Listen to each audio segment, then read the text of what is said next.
Bupati Nganjuk Novi Rahman Hidayat diketahui ditangkap oleh penyidik KPK dan juga Bareskrim Polri karena diduga terlibat dalam jual beli jabatan.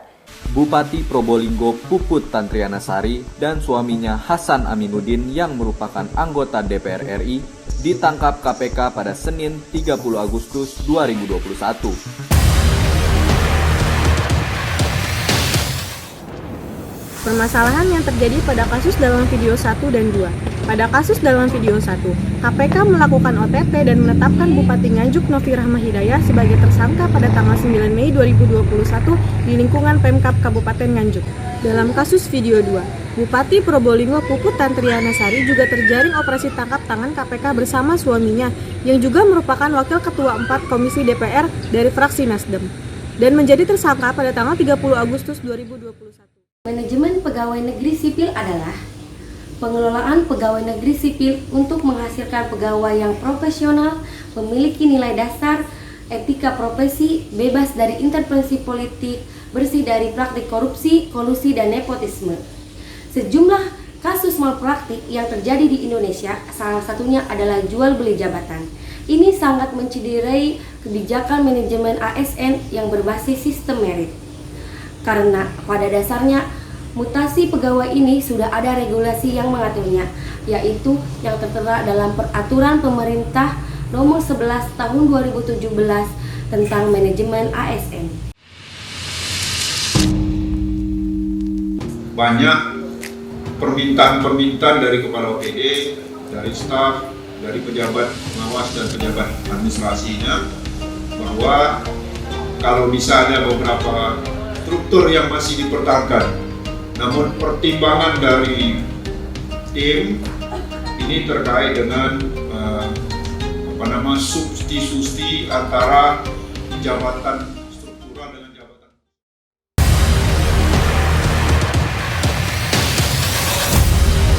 Pada kasus 2, Kemendagri tekankan pemerintah daerah segera tindaklanjuti penyederhanaan birokrasi. Dalam hal ini, pemerintah Kota Batam sudah menindaklanjuti penyederhanaan birokrasi dengan pengukuhan jabatan fungsional karena jadwal yang telah ditetapkan dalam Permen Pan RB nomor 17 tahun 2021, yaitu paling lambat akhir Desember 2021. Dengan ditetapkannya Permen Pan RB nomor 17 tahun 2021, diharapkan kepada seluruh pemerintah daerah, kabupaten, kota, provinsi agar melaksanakan pengukuhan jabatan dari jabatan administrasi menuju jabatan fungsional. Hal itu sudah sesuai dengan instruksi Presiden tentang perampingan birokrasi. Jadi, diharapkan kepada seluruh pemerintah daerah, kabupaten, dan provinsi agar melaksanakan tugas tersebut selambat-lambatnya sampai dengan akhir Desember tahun 2021. Selalu ada semangat baru seiring dengan datangnya pagi. Semangat untuk mengukir prestasi dan bekerja untuk negeri. Bagi kami tak ada kata lelah, apalagi menyerah. Karena kami telah menerima amanah untuk menjadi abdi negara.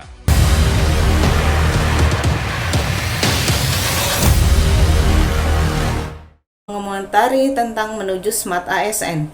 Melalui Undang-Undang ASN diharapkan lahir aparatur negara yang memiliki sifat berintegritas, profesional, netral, dan bersih dari korupsi, kolusi, dan nepotisme. 5 kompetensi yang harus dimiliki Smart ASN 2024. Yang pertama menguasai IT, yang kedua menguasai bahasa asing, yang ketiga memiliki sifat dan sikap hospitality, yang keempat ASN mempunyai kemampuan networking, dan yang kelima memiliki jiwa introvert. Menuju Smart ASN 2024. Melek teknologi bukan hanya untuk generasi Z atau ASN milenial, dan tentunya ini sudah sesuai dengan core values ASN, yaitu berakhlak, yaitu nilai, kompeten, dan juga adaptif, di mana seorang ASN akan selalu dihadapkan dengan perubahan dan juga tantangan yang baru, dan di mana kita ASN harus selalu siap dalam menghadapinya, yaitu dengan cara perbaikan tiada henti. Sebagaimana arahan dari Bapak Presiden Joko Widodo, di mana pembangunan SDM adalah prioritas utama kita. Membangun SDM yang terampil dan menguasai ilmu pengetahuan dan teknologi. dapat kita lihat dari contoh proses seleksi atau rekrutmen CPNS, di mana proses rekrutmen sudah melalui sistem komputer atau CAT, di mana hasilnya nanti akan terlihat di papan skor live score, dan peserta yang lolos merupakan peserta yang lolos secara objektif, sehingga proses seleksi dengan sistem ini adalah lebih transparan, akuntabel. Mall Pelayanan Publik Kabupaten Pandeglang sebagai MPP pertama di Provinsi Banten telah diresmikan. Kehadiran MPP Pandeglang ini diharapkan bisa mendukung suksesnya reformasi birokrasi di bidang pelayanan publik di Kabupaten Pandeglang dan Provinsi Banten. Reformasi birokrasi di bidang pelayanan publik ditandai dengan adanya percepatan dan efisiensi pelayanan di berbagai aspek. Suksesnya reformasi birokrasi di bidang pelayanan publik juga menjadi salah satu kunci suksesnya pembangunan nasional, termasuk pembangunan dalam bidang ekonomi.